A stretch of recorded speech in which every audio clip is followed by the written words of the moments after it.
21st Century Entrepreneurship with Martin Piskarik. As you probably know, for 80 years in America, you needed to be an accredited investor to invest in startups, right? So anyone can invest in a company once they IPO'd. Anyone could go to Las Vegas and drop $1,000 on the spin of a roulette wheel. But in order to invest in your friend's startup or pre-IPO, private company, you needed to be an accredited investor.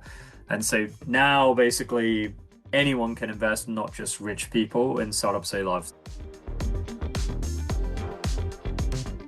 On the founder side of the mission of WeFunder, there's kind of two approaches you could do. One would be, hey, VCs really are extremely selective in who they invest in, right? And you need to have a massive TAM, and you need to be on that rocket ship. And 99% of companies that are started in America every year, they're just never going to be a fit for VC funding. And so one thing WeFunder is trying to do is expand access to capital for founders for whom VC funding just is never going to fit. But they could actually still build an interesting business, a big business, just not by the standards of venture capital, but it's still an interesting business, or they're solving a real problem in the world. And so now if they can go to their customers and community, if they can go to retail investors, we can kind of expand access to capital for more founders. So that's kind of one approach.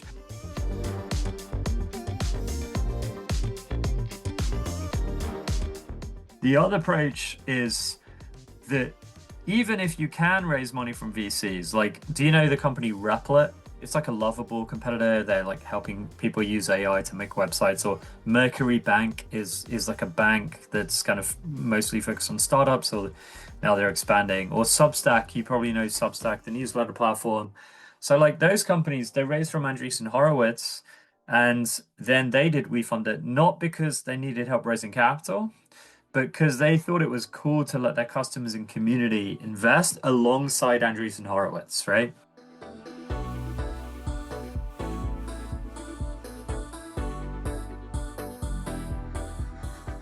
Starting a company is hard, right? And it's a lonely journey, it's a grueling journey. And so part of the mission at WeFunder is, if you have hundreds of people that believe in you and put their hard-earned money to work to invest in your startup, then that has benefits, obviously in terms of the capital raising, but also those people are going to be your most loyal customers. They're going to be they're going to help your business be more resilient. It's almost like an emotional benefit. We had this one company, Adam Limp's founder, Tyler Hayes, said that, normally when you're fundraising, it feels like no, because you pitch investors, they say no. And even in a successful round, the majority of investors will say no. And so it feels like no. Whereas fundraising on WeFunder feels like yes, because you don't hear the no's, but you just have hundreds, sometimes thousands of people who invest in you, and then you get an email notification. Martin just invested in your WeFunder raise.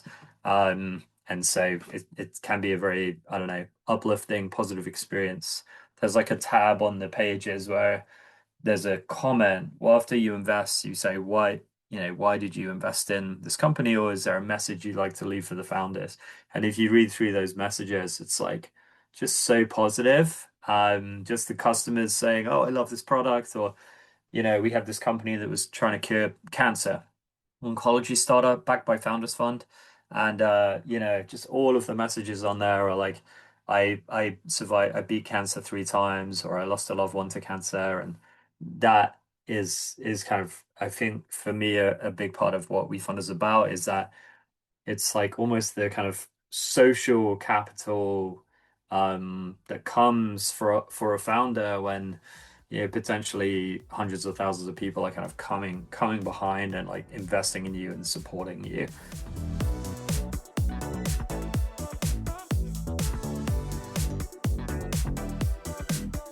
Hi, my name is Jonny Price. I'm the president of WeFunder.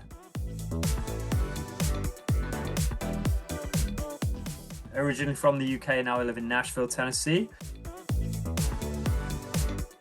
WeFunder is based in San Francisco. We help entrepreneurs raise capital from their customers and community. Happy to be here. When WeFunder was founded back in 2012, our founders had this idea that it was quite un-American and unfair that in order to invest in a private company, you needed to be an accredited investor, basically a millionaire. And so it was only the richest, 5-10% of the population of Americans that could actually invest in pre-IPO private companies. And so, yeah, they set about changing the law, and the Jobs Act passed Congress in 2012. It was rolled out by the SEC in 2016. And so since then, now anyone can invest in startups they love, whether they're accredited or not. And so now retail investors, just like they can invest in the stock market, now they can also invest in private companies. And so that's a big part of WeFunder's mission, democratizing the ability to invest in pre-IPO companies, whether that's a tech startup that your friend is starting, or a biotech company that's tackling a deep disease that has afflicted you or your loved ones, or your local restaurant or bar or coffee shop who are trying to raise a couple of $100,000. And, now the people that live in that neighborhood can come together and provide the capital that entrepreneur needs to open or grow. So yeah, WeFunder's doing all manner of different kind of industry sectors and types of company. But yeah, the idea is basically, why should rich people have all the fun?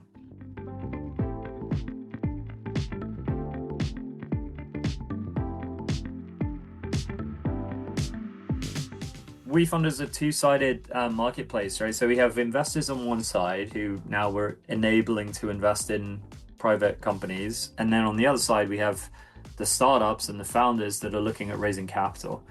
And there's kind of two primary use cases for entrepreneurs looking at raising money through regulation crowdfunding.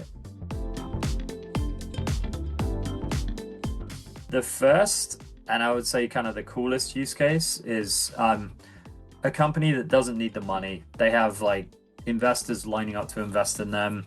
Mercury Bank is a great example of that. There is 120 million Series B from Andreessen Horowitz and Coatue and all these amazing VCs.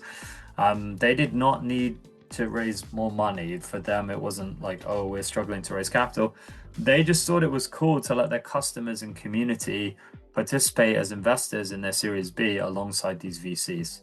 And so our dream would be a world where, the coolest companies that are growing really fast, especially consumer-facing companies, invite their customers and community to invest in them alongside the VCs.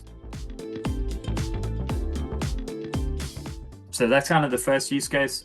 And then the second use case is, for companies that are finding it challenging to raise capital. This is the point earlier that, the vast majority of companies that are started in America every year are just not a good fit for venture capital, or are gonna, struggle to raise. I'm a white guy who was living in Silicon Valley for 10 years. I think 80% of venture capital in America goes to 3 states, California, New York, and Massachusetts. I think it's maybe 2% goes to female-only founders versus 80% of male-only founders. And so if you're a woman of color in Tennessee, where I live, it's maybe tough for you to connect with investors, or like there's just way less VCs in Nashville where I live now than there were when I was living in Silicon Valley. So yeah, part of the idea of WeFunder is if we can turn, the vast majority of the population, retail investors, into investors who can now invest in startups in their communities, then all of a sudden that significantly increases the amount of capital that can be deployed into startups. And so, yeah, a great example is a biotech company that maybe they're working on a disease that, it isn't a huge TAM. It's like doesn't affect that many people, and so VC is looking at that. It's like, okay, how much money am I going to make from this? But maybe the VC can't get there, but the people that have lost loved ones to that disease, for them, maybe they'd be okay with a 2x return or 5x, 10x return, whereas VCs are always looking for 1,000x return. So now maybe we can get more capital flowing to founders of biotech companies that are curing those smaller diseases.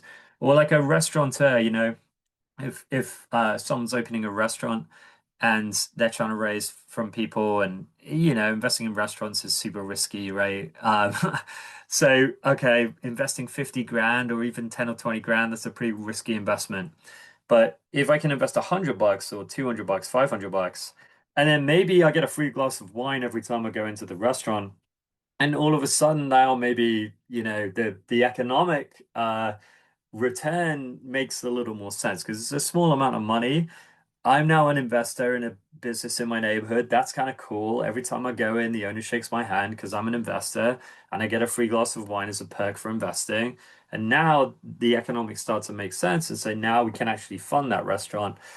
So yeah, that's the idea of that. The kind of second use case is, you know, let's get more capital flowing to entrepreneurs who maybe if you just look at kind of conventional financing mechanisms like VCs and banks, those entrepreneurs might not always get funded.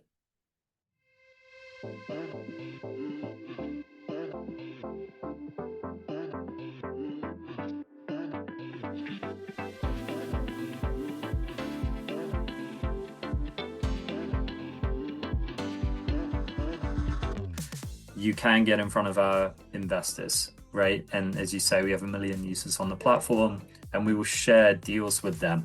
And oftentimes our investors will bring half the money or sometimes more than that. There's a company where WeFunder investors brought pretty much the full amount of the raise. I will say that doesn't always happen, right? In fact, it's quite rare for that to happen. So the other benefit of a platform like ours is that we can kind of enable you to raise more money from your own network, your own fundraising efforts. So, for example, if you're a consumer-facing company and you have an email list of 50,000 people, you can send an email to those people, and now you can turn those customers into investors. And so in conventional fundraising, you can't do that because you can't publicly promote it and you've only got to raise from accredited investors. But now with WeFunder, you can send an email to those 50,000 people and turn them into investors. So the point is the value prop of WeFunder to a founder looking at raising money. I would say the primary value prop is this can help you raise more money more quickly from your own assets, your own network, your customer base, your own fundraising efforts. But then also, yeah, you can get in front of those 1 million people and we'll market you to our investors. And so then you can kind of get a boost from the WeFunder user base. So those I would say are kind of the two ways that we can help make it a little bit easier sometimes for founders to raise capital.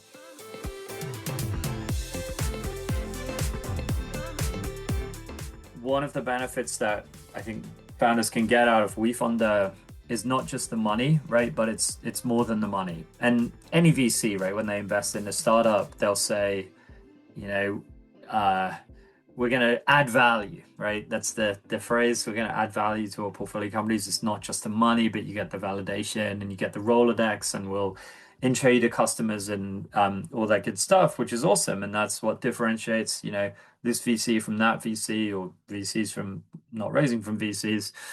And I think the equivalent of that for WeFunder and community rounds is if you raise $5 million from 5,000 people, average investment on WeFunder is $1,000. So if you raise $5 million on WeFunder, maybe you have 5,000 investors typically. And that's now 5,000 people that are gonna spend more money with you. They're gonna be more loyal to you. Tyler Denk, the founder of Beehive raised a 32 million Series B led by NEA and then did $1 million for their customers on WeFunder. I think they oversubscribed in 24 hours. It was a really awesome community round. And I've chatted to him and he says, I can't remember, it's probably 1,000 investors or something. And it was Beehive customers that invested in them. And those 1,000 people, they're giving him so much product feedback. They're really motivated for Beehive to succeed. And also, if there's problems, and there are, because startups are startups and, there's bugs in the code and, everything is like, we're working on improving it as we go. It's not, the New York Times yet, or we're kind of, there's always going to be challenges that we're working through.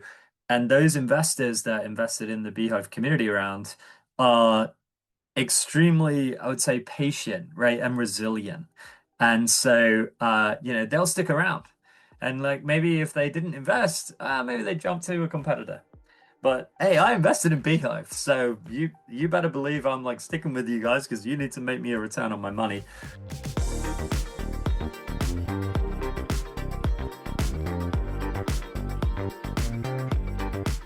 And it's not just the kind of the hard economic metrics, right? Like LTV goes up and churn goes down if someone invests in you. But it's also like, it just feels good when you have thousands of your customers saying, I love your product, believe in the mission of what you're doing, believe in you as a founder, excited to be a part of this. Thanks so much for giving me the opportunity to invest in your startup alongside these other cool investors. So yeah, it's the kind of, I would say, social capital or, benefits beyond the money. And we've seen this ourselves. So WeFunder has raised how much money have we raised now? I think we've raised about $20 million through our own platform from about 8,000 people on the platform. So we've eaten our own dog food, as your two dogs behind you would say, Martin. And if you look at those 8,000 investors, I mentioned earlier we have 1 million users on the platform. But if you look at the 8,000 that invested in WeFunder, they invested a 6x higher rate than the investors that didn't invest in WeFunder. And there's probably some cause and effect there, but I think, there is some element to which, some degree to which those 8,000 people actually investing in WeFunder is then meaning they are making a lot more investments on the platform. So we've really seen this firsthand, and there's good data that supports this. Generally, in the public market, if you are a shareholder in Starbucks, you end up going to Starbucks more. And so that's kind of the idea that like if as a founder, again, especially B2C founder, if you invite your customers to invest in you, they're going to spend more money with you. They're going to be your most evangelistic brand ambassadors. Every consumer-facing company, by all means, raise from the coolest VCs in the world, but also invite your customers to invest as well. Maybe it's a 10% allocation of every round. But if you do that, you'll build a more resilient company with an even more passionate fan base. And our hope is in 5, 10 years' time, the customers of startups are going to be putting pressure on founders to let them invest. It's like your competitor let their customers invest. Why aren't you doing that? Why should only VCs get to have all the economic upside pre-IPO? You let retail investors invest post-IPO. Well, what about in the early days, seed, Series A, B, up to IPO? Why can't we, as your early customers and early adopters, get in on that kind of economic upside as well? And that's what Amjad Masad, the founder of Replit, said when he did it. He was like, a big part of why we did a community round, they did it as part of that 80 million Series B. A big part of why they did a community round, they wanted to, quote, let their community share in the upside. And companies are going public later and later, right? SpaceX, I think what was it, 2 trillion when they IPO'd. Anthropic is going to be, however many figures that is, 10. Is that 13 figures? I think it's 13. 7 is a million, 10 a billion, 13 a trillion. So it's like all that wealth creation, is going to the VCs. We want to share it around a little bit and let more people participate in the wealth that's being created by this crazy AI boom that I think is going to continue for the next while. And like, if the only people that get to benefit from that are accredited investors, I honestly think that would be like a pretty tragic economic event. It's like one of the greatest like wealth creation kind of episodes in human history. And if that isn't shared pretty broadly throughout the population, I think that's like just a really tragic lost opportunity.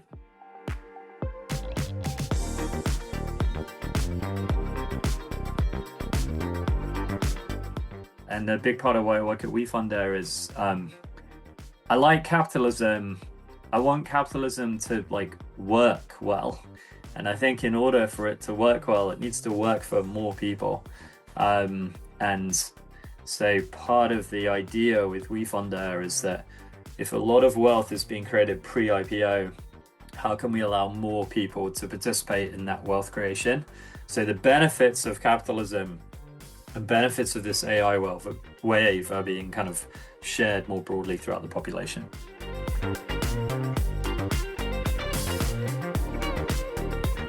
If you're an AI founder, right, now is easy. If you're an AI founder and you went to Stanford and you live in San Francisco, it's like, great, Christmas has come early and people are just walking down the street hurling wads of cash at you.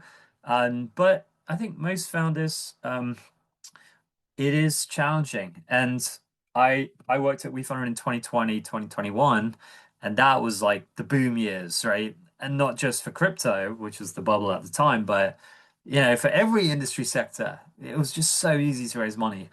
And I think for healthcare companies do really well on WeFunder, they're our number one sector.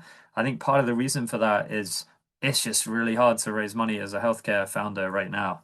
And maybe, a lot of the VC dollars are going into AI hyperscalers. And it's just harder for you to raise money now than it used to be. And so I think, again, that's a big part of why I work at WeFunder. I love founders. I spend my whole day talking to founders. I think founders are the best people in the world. And it's such a privilege that I just get to like talk to them all day long and hopefully try to help them raise money. And yeah, that's at the end of the day what we're trying to do at WeFunder is just make it a little bit easier for founders who are trying to make their dent in the universe, trying to kind of build their company, like serve their customers, like, do the thing. And yeah, I really believe that we can make it a little bit easier because you can raise money from unaccredited investors now, as well as accredited. You can publicly promote it. You can get in front of WeFund as a million investors. Now people can invest for $1,000 or even $100. If a 25K check into your round is too high of a barrier to entry, you can lower that barrier to entry. You can have hundreds of thousands of people come in. That increases your luck surface area from a fundraising perspective. We had one founder who told us a story on our podcast of how someone invested $100 in his WeFunder community round and then connected him to an investor that invested $1 million. So yeah, I that's another thing that really motivates me is like I love founders. They're trying to do the work. Fundraising, sometimes I think it's seen as like the end in itself, but it should not be. It's a means to the end of like building their company. And so hopefully we can, make that fundraising process, that fundraising journey a little bit easier. And look, I've been talking about WeFunder, right, which is US centric, but there's Crowdcube in the UK, there's Virtual in Australia, there's I forget the name of the one in Israel, maybe Our Crowd, but there's this kind of model of like democratizing angel investing and investment crowdfunding, community rounds we call it, letting your customers invest, opening it up beyond, millionaires and VCs. There's this kind of model in different places. So if you're in the US, let's talk about WeFunder. But wherever you are in the world, you should look at the laws. But it could be that this is an interesting model for you to raise capital, even if you're outside the US.